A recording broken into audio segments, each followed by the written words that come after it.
Hey everyone, this is T-Bone. Welcome back. It's been a while since I've done one of these episodes, and so in this video, I'm going to talk about in 5 minutes 5 reasons why to do an online master's degree. I did an online master's degree from Arizona State University, graduated summa cum laude, that's 4.0 GPA, and this is my advice. So, should you do a master's degree? One, I would say first you have to look at the finances online. If you're going to do it online, you can save a lot of money by doing it online. That means you're not going to pay for expensive dorms. You're not going to pay for expensive cafeteria food. That is just unhealthy for you. You're going to have a much, much cheaper way to do it online. But you have to make sure first you can afford that. You can either do student loans, like the FAFSA stuff, or you can do installment payments, or you can do a combination of both. I did a combination of both, where I had about half of my tuition and books covered through student loans, and then the other half I paid for myself, which is one of the perks. Two, what is your purpose? If you're getting an online master's degree or a master's degree in general without knowing what you're going to use it for or why, but just to have it, then I would not recommend it.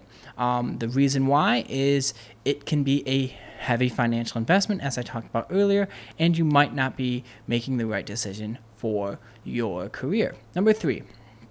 This ties into number one and number two, motivation. What's your motivation? It kind of goes back to why you're doing it and how motivated are you to do it.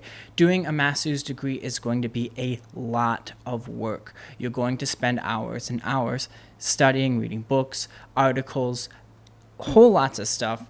And if your motivation is low, it might get to you where you might not pass, which means you put yourself in a lot of debt, you have no direction, and you don't have your degree if your motivation is low. So, number four, what's your plans to apply your master's degree?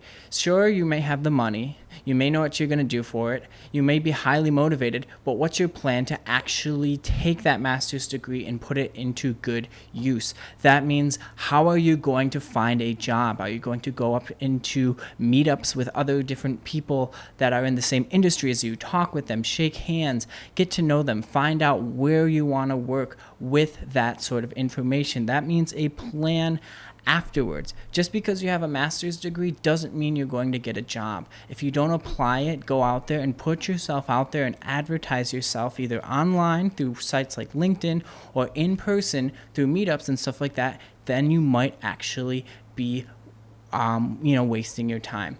Last, number five, is this what you really want? So when you go and invest into the master's degree, you're putting yourself on a career path towards something that is a big commitment. And with these specialized skills, if you don't really like it, if you're not really a fan, or you're kind of on the fence about it, then I would really think hard and ask yourself, do you really want to commit to this master's degree?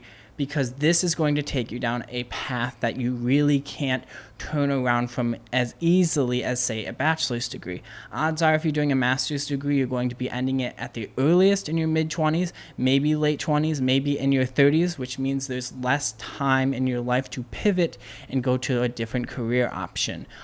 That's all. These are my top 5 pieces of advice for whether or not you should get that master's degree, online, offline, whatever. I hope you liked this video. If you liked it, give it a like, leave some comments below, and thank you for watching.